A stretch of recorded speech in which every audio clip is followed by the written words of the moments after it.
এক একজন আমাকে এক একটা গোল সেট করে দিত যে তোমার এটা করতে হবে বা এটা করতে হবে। এভাবে আমি দিক বেদিক ছুটতে ছুটতে দেখা যায় আমি নিজের গোলে হারিয়ে ফেলছি কি করব। তাহলে আপা আপনাকে দিয়ে শুরু করি। প্রথমেই ভালো আছেন? জি আলহামদুলিল্লাহ ভালো আছি। আমি ভালো আছি। প্রথমেই আপনার গল্পটা শুনতে চাই, উদ্যোক্তা হওয়ার গল্পটা, এবং সেখানে নিজের বলার মতো একটা গল্প আপনাকে আসলে কতটুকু সাহায্য করেছে। স্যার প্রথমে আমার গল্প শুরু করতে গেলে আমার মেইন বলতে হবে আমার গোলটা সিলেক্ট করার গল্পটা আমার খুব মানে কষ্টদায়ক আমার জন্য। কারণ ছোটবেলা থেকে সবাই তো একটা এম ইন লাইফ একটা সেট করে যে আমি বড় হয়ে কি হব।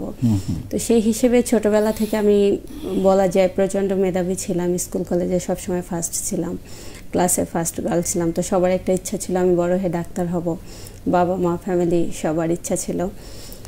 আচ্ছা, এভাবে পড়াশোনা করে হয়তো আমি এসএসসিতে গিয়ে আমার A+ মিস করেছি কোনো কারণে। তখন থেকে আমি ভেঙে পড়ি আস্তে আস্তে যে হয়তো হালকা কিছু নাম্বারের জন্য একটা সাবজেক্টের জন্য A+ মিস করেছি। তখন আমার কনফিডেন্সটা কমে যায়। তারপর ঢাকায় ভর্তি হই ইন্টারমিডিয়েটেও ভালো রেজাল্ট করি।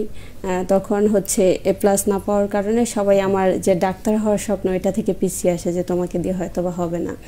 তখন থেকে আমার মধ্যে সবাই একটা নেগেটিভ ভাইব, নেগেটিভ একটা রিভিউ আমার মধ্যে দিয়ে দেয় যে তোমাকে দিয়ে হবে না, কিছু হবে না। হ্যাঁ কিছু হবে না। যেহেতু আমি যৌথ ফ্যামিলিতে ছিলাম, দেখা যায় জীবনের যে কোনো পরিকল্পনা, যে কোনো ডিসিশন, যে কোনো বিষয়ে সবার মতামত নিতে হইতো। শুধু বাবা মারটা নিলে হবে না, চাচা ফুপু যারা আছে সবার মতামত নিতে হবে, সবার দিক নির্দেশনায় কাজ করতে হবে। তো দেখা যায় এক একজন আমাকে এক একটা গোল সেট করে দিত যে তোমার এটা করতে হবে বা এটা করতে হবে। এভাবে আমি দিক বেদিক ছুটতে ছুটতে দেখা যায় আমি নিজের গোলে হারিয়ে ফেলছি কি করব। তো দেখা যায় আমি ইন্টারমিডিয়েটে হোস্টেলে ছিলাম, মাকে ছেড়ে কখনো দূরে থাকিনি। তো ফার্স্ট টাইম হোস্টেলে থাকার কারণে মানসিকভাবে আরও ভেঙে পড়ি, খুব ইমোশনাল ছিলাম। তার মধ্যে নতুন পরিবেশ, আমি এর সাথে খাপ খাইয়ে নিতে পারছি না নিজেকে। সব মিলিয়ে মানসিকভাবে খুব একটা খারাপ অবস্থার মধ্যে যাই। তারপর নতুন পরিবেশ, নতুন বন্ধু বান্ধব, সব মিলিয়ে হচ্ছে যখন দেখা যায় পড়াশোনা আস্তে আস্তে খারাপ হয়ে যায়, তারপর রেজাল্টও নিজের আশানুরূপ হয় না, কোনো কিছু নিজের মতো হচ্ছে না, তখন ডিপ্রেসড হয়ে যায় আসলে। তো যখন এটা কাটিয়ে ওঠার পর ইন্টারমিডিয়েট পাস করার পর অনার্সে আমি হচ্ছে লালমাটিয়া মহিলা কলেজে রসায়ন বিভাগে ভর্তি হই।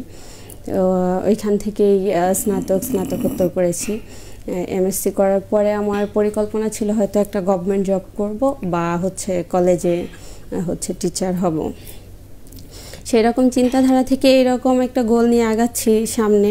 এর মধ্যে 2020 সালে আমার বাবা করোনায় আক্রান্ত হয়।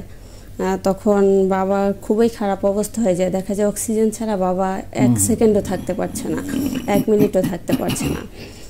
তার মধ্যে আমি হচ্ছে নিজেই টিউশনি করে নিজের যে হাত খরচ প্লাস হচ্ছে ছোট ভাই বোন আছে ওদের সব কিছু আমি নিজে একাই করি, আর বাবা যতটুকু পারে হেল্প করে। যখন বাবা অসুস্থ হয়ে যায় তখন হচ্ছে মানসিকভাবে আরও ভেঙে পড়ি যে এখন তো কেউ নেই, মানে আমার তো কেউ নেই, এরকম একটা চিন্তা ভাবনা। কারণ হচ্ছে যখন আমাকে সবাই মানসিক সাপোর্ট দিবে তখন দেখা যায় কি সবাই আমাকে এই জিনিসটা বুঝাই দিচ্ছে যে তোমার বাবা তো মনে হয় না আর বাঁচবে, আর তোমরা এত পড়াশোনা করে তো কিছুই করতে পারলা না বাবার জন্য। তো এরকম একটা চিন্তা ভাবনা চলে আসে যে আসলেই তো কিছু করতে পারলাম না। দেখেন আমার হচ্ছে টিউশনের কিছু টাকা ছিল, এটা দিয়ে আমার ছোট ভাইকে হচ্ছে ফ্রিল্যান্সিংয়ের প্রশিক্ষণ দেওয়াই, ওকে একটা কম্পিউটার কিনে দেই, ও ফ্রিল্যান্সিংয়ের কাজ করে আর আমি হচ্ছে আমার টিউশনি চালিয়ে যাই, এভাবে চলতে থাকি। যখন বাবা অসুস্থ হয়ে যায় ঢাকায় আমরা যে বাসা ভাড়া দিয়ে থাকতাম বাসাটা ছেড়ে দিতে হয় আর কি, কারণ আমরা তো হচ্ছে এটা চালিয়ে নিতে পারবো না। তখন আমরা গ্রামের বাড়িতে চলে যাই, গিয়ে তখন বাবারও জব নেই, আমাদেরও তো এটা নিয়ে এখন কি করা যায়। তখন আমার একটা ফ্রেন্ড আমাকে বুদ্ধি দিল কি তোর তো এখন টিউশনিও নেই, বাসায় তো কোনো কাজ নেই, আর গ্রামে থেকে তো তুই এরকম কিছু করতে পারবি না, তো আমি হচ্ছে অনলাইনে বিজনেস শুরু করেছি, তুই বসে বসে তোর তো কলেজে একটু পরিচিতি আছে, টিচাররা স্টুডেন্টরা তোকে ভালো চিনে। আমার ডিপার্টমেন্টের টিচার যে আমার ডিপার্টমেন্ট হেড আমার ম্যাডাম শ্রদ্ধেয় তাহেরা শিরিন ম্যাডাম, উনি খুব ভালো মনের মানুষ, উনি আমাকে সবসময় মানসিকভাবে সাপোর্ট দিত। তো আমি একটা গ্রুপ ক্রিয়েট করি কলেজের যারা আছে স্টুডেন্টদের নিয়ে, তো ওই গ্রুপে আমি হচ্ছে ওরকম পোস্ট করি ওর কথা মতো যে তুই হচ্ছে মার্কেটিং স্কিল ভালো আছে, লিখতে পারিস ভালো, তো তুই এভাবে লিখে আমার প্রোডাক্টের মার্কেটিং কর, তোর ওইটা হিসেবে রিসেল করে তোকে আমি হাত খরচের টাকা বাদি। মানে আমি তো বসেই আছি, আর যেহেতু আগে সময়টা কাটতে টিউশনি করে এখন তো মানসিকভাবে ভালো লাগতেছে না বাসায় শুধু শুধু বসে থেকে কি করব। তখন আমি শুরু করি এই কাজটা আস্তে আস্তে। তখন দেখি সবাই খুব রেসপন্স করতেছে ভালো, সবাই আমাকে খুব সাপোর্ট করতেছে কলেজে যারা আছে। তখন আমি বললাম আচ্ছা এটা আমি এখন করতে পারি যেহেতু অবসর আছি, কিন্তু তখন আমি মেইন যে বিজনেস করব এটা আমার গোল সেট করিনি যে আমি বিজনেস করব। যখন দেখলাম আমি ভালো রেসপন্স পাচ্ছি, খুব ভালো পাচ্ছি, তখন আমার মধ্যে আস্তে আস্তে যে আমি এটা ভালো পারতেছি তাহলে তো আমি এটা করতে পারি। তখন থেকেই আসলে আমি সেট করা শুরু করি যে আমি এটা করি, শিখি। কিন্তু এরকম আমি কোনো সোর্স পাচ্ছিলাম না যে আমাকে শিখাবে, আমার একটা কোর্স নেওয়া দরকার, কিভাবে কি করব। তখন আমি ইউটিউবে স্যার আপনার একটা ভিডিও দেখে আমার খুব ভালো লাগে। আমি দেখা যায় দুপুর 1টা থেকে এই ঘুরে দাঁড়ানোর গল্পর ভিডিও আমি দেখতেছি 3টা বেজে গেছে। আমি হচ্ছে গোছালে যাবে করবো, আমার শুধু ওইটার দিকে অ্যাট্রাকশন যে আমি খুব ভালো লাগতেছে।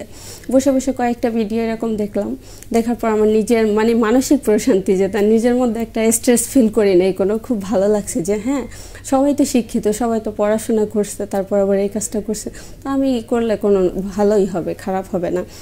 তারপর হচ্ছে আমার একটা ফ্রেন্ড আছে, ও আপনার গ্রুপে যুক্ত ছিল, তো ওর সাথে আলাপ করলাম যে আমি এরকম একটা ভিডিও দেখছি ইউটিউবে, আসলে এটা কি ফেক গ্রুপ নাকি এটা রিয়াল বিশ্বস্ত কিছু? না এটা তো খুব ভালো গ্রুপ, এটা খুব ভালোই।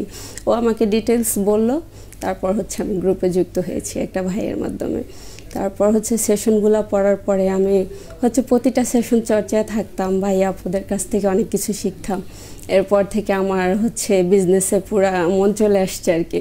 এরপর আমি খুব আগ্রহী হলাম ইনশাল্লাহ স্যার। এরপর আমি নিজেই যে রিসেলিং করে দেখা যায় যে আমি যার প্রোডাক্ট সেল করতেছি দেখা যায় কেউ ভালো রিভিউ দিচ্ছে না।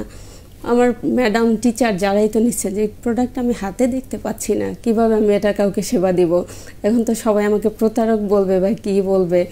তখন নিজেরই একটা খারাপ লাগলো যে না, আমি না দেখে কাউকে প্রোডাক্ট দিব না, যেটা নিজের বিশ্বাস নেই সেটা আমি কিভাবে অন্যকে দিব।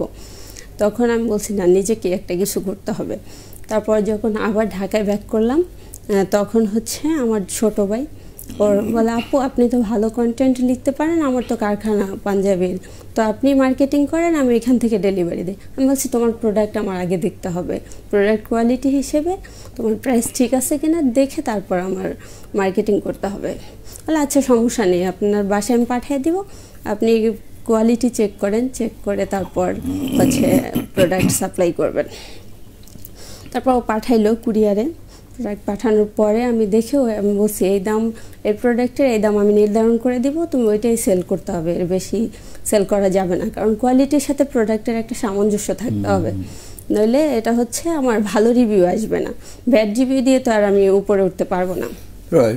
জি স্যার। তো ওইভাবে আমি করলাম, দেখলাম খুব ভালো, আমার ফাউন্ডেশনে আমি খুব ভালো রেসপন্স পেলাম। ফাউন্ডেশনে অনেক ভাইয়ারা আছে যারা হচ্ছে আমার কাছ থেকে পাইকারি প্রোডাক্ট নিল কারখানা থেকে। তারপর হচ্ছে আরও আমার ফ্রেন্ড যারা আছে যারা বিজনেসের সাথে জড়িত, ওরাও আমার প্রোডাক্ট রিসেল করে দিল। তারপর হচ্ছে ঢাকার বাইরে ভাইয়ারা নিল প্রোডাক্ট, কারণ ওনাদের শোরুম চিটাগাং কুমিল্লার ভাইয়ারা শোরুমের জন্য প্রোডাক্ট নিল, খুব ভালো। এই পরিচিতিটা আপনি কিভাবে করেছেন, নিজেকে ব্র্যান্ডিংটা কিভাবে এই মেইনলি হচ্ছে সেশন চর্চায় আগে নিজের জোনের মধ্যে পরিচিতি সৃষ্টি করেছি স্যার, তারপর জোনের ভাইয়া আপুদের মাধ্যমে আরও পরিচিতি লাভ করেছে। তারপর সবচেয়ে বড় বিষয় হলো ফাউন্ডেশনে সময় দিতে হবে, ভলান্টিয়ারিংয়ের যে মিট আপগুলোতে গেলে স্যার একজন আরেকজনের সাথে, যেমন বিভিন্ন নারী উদ্যোক্তাদের মিট আপ, তারপর বিভিন্ন মিট আপে গিয়ে আপুদের সাথে ভাইদের সাথে পরিচিতি সৃষ্টি হয়েছে স্যার। এখন কেমন লাগে যে মাসে আপনি লাখ টাকা সেল করেন? স্যার এখন আমার কনফিডেন্স লেভেল দেখা যায়, আমি যখন ফাউন্ডেশনে যুক্ত হয়েছি 30%ও ছিল না, এখন যে আমার কনফিডেন্স আছে, এখন আমি বলতে পারি যে হ্যাঁ আমাকে দ্বারা কিছু হবে, আমি কিছু করতে পারবো, এরকম নিজের মধ্যে একটা পজিটিভ ভাইবস যে আনা খুব গুরুত্বপূর্ণ ছিল সেই জিনিসটা। কি প্রোডাক্ট নিয়ে কাজ করেন আপনি এখন? স্যার আমি কাজ করি ছেলেদের পাঞ্জাবি আর হ্যান্ড পেইন্ট পোশাক, মেয়েদের শাড়ি পাঞ্জাবি কাপল সেট এগুলো নিয়ে। আমার সবচেয়ে বেশি পজিটিভ লাগে এখানে যে বলে যে ভালো মানুষ হওয়ার, আমি আগের চেয়ে অনেক ভালো মানুষ হতে পেরেছি গ্রুপ থেকে, ফাউন্ডেশন থেকে। এটা আমার সবচেয়ে বড় পাওয়া। দেখা যায় এখন কারোর সাথে একটা মিথ্যা কথা বলতে গেলে তখন আমার মনে হয় না, আমি তো একজন ভালো মানুষ, তো মিথ্যা কথা বলা যাবে না।